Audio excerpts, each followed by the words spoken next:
Hey everyone, just wanted to go over a summary of last week, a little intro to this week, and a few of the quiz questions. So last week we talked about HIPAA, one of my favorite topics, and I did have the opportunity to be a privacy officer for some time. So it's always been a topic that's been very interesting to me, and managing HIPAA compliance overall. So good job in our work last week.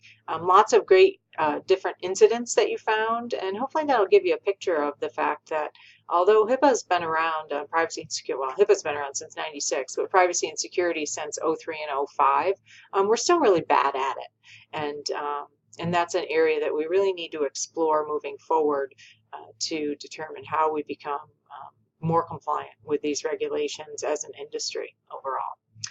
So I want to go over a few of the questions. So the first question is, the integrity and completeness of the medical record are important in reconstructing the events surrounding an alleged negligence or criminal act in care of the patient where the medical record, and then there's multiple answers here, aids police investigations, aids in determining the cause of death, provides information in workers' comp and personal injury proceedings, or all of the above. So the integrity and completeness in the medical record is important in any of these situations. Police investigations, oftentimes they'll subpoena the medical record. Determining cause of death, obviously very important to go back through previous visits, previous stays in the hospital, etc., lab work. And then providing information for comp or personal injury. Remember, integrity is about accuracy. You want to have integrity of the medical record is crucial. Having an accurate and complete medical record, because it is a legal document. So we want to make sure it's accurate and complete. And by having this, it's not only important from a legal perspective, but also from a reimbursement perspective and from the perspective of these types of investigations. Having that detailed information in the medical record is crucial. So the answer there was all of the above, or all of these are correct. Next one. Which of the following statements is true regarding medical record entries? So there's four different answers, obviously. The first two were about medical record entries being written within 7 days of observing or 21 days of observing a patient's deteriorating condition. Medical records should be written in real time. And it's not just necessarily about a patient's deteriorating condition, especially with the electronic health record. They really should be made immediately, or as soon as possible, to get that information in there. If you wait 7 days or 21 days, you're not going to remember exactly what was going on with the patient. Plus, especially if they're a deteriorating condition, they're probably in the hospital, and every provider needs to provide details for the other people that are treating that patient. So all really important. They should not provide too much clarity. Obviously, that's not the case. We want them to provide clarity. The correct answer was they should be legible to read. So there are still plenty of facilities that use a hybrid record, meaning that some things are written and some things are typed into the medical records. A lot of facilities still allow their physicians to handwrite progress notes or handwrite orders, which are then transcribed and entered into the record in different ways, the original scanned in.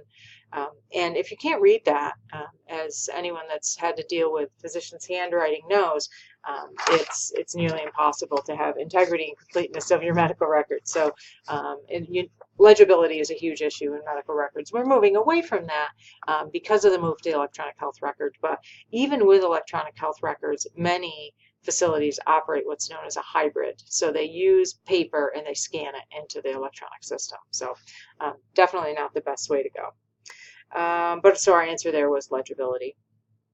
When making changes to a patient record, there are several pieces of information here as answers. Erasures and correction fluid should be used to cover up entries. Absolutely not. Never, ever, ever do that. They should be updated after the patient's discharge. No, you probably want to get any changes. Like if you never make a change to a record unless there's an error. And if you note that there's an error, it needs to be updated as soon as possible. Don't wait until the patient's discharged, because people will be making clinical decisions based on that information. The correction is signed, but a date is unnecessary. You definitely want to put a date anytime that you make a correction. I'll talk more about this in a second, but that date is important for liability purposes. And a single line should be drawn through the mistaken entry. The corrected information should be entered, signed, and dated. So that's one way, and that's the best way, where obviously on a paper record, same thing. You draw a line through it so it's still visible, and then you put the correct information.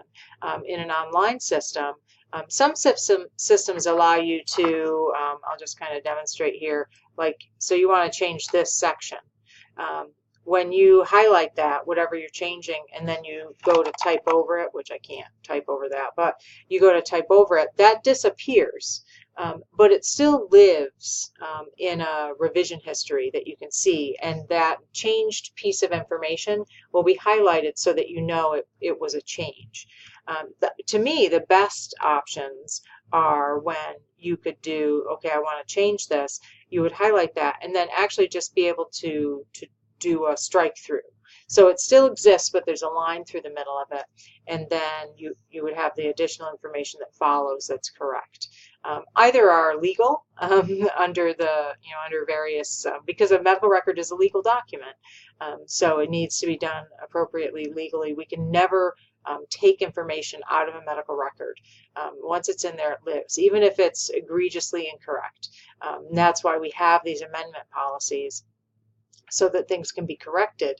But to me, the best way is to be able to have a strike through and then the correct information. But also legal under current standards is an option where you highlight it. It actually deletes from the record. It doesn't delete from the record. It deletes from the page.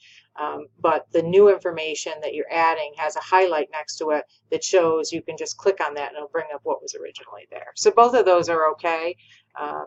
But it's important that once something's in a medical record, it's in there forever. So make sure you're very careful about what you put into a medical record. So what else do we have?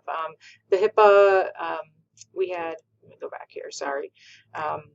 We had our assignment regarding the case study about the laptop. So I look forward to taking a look at those.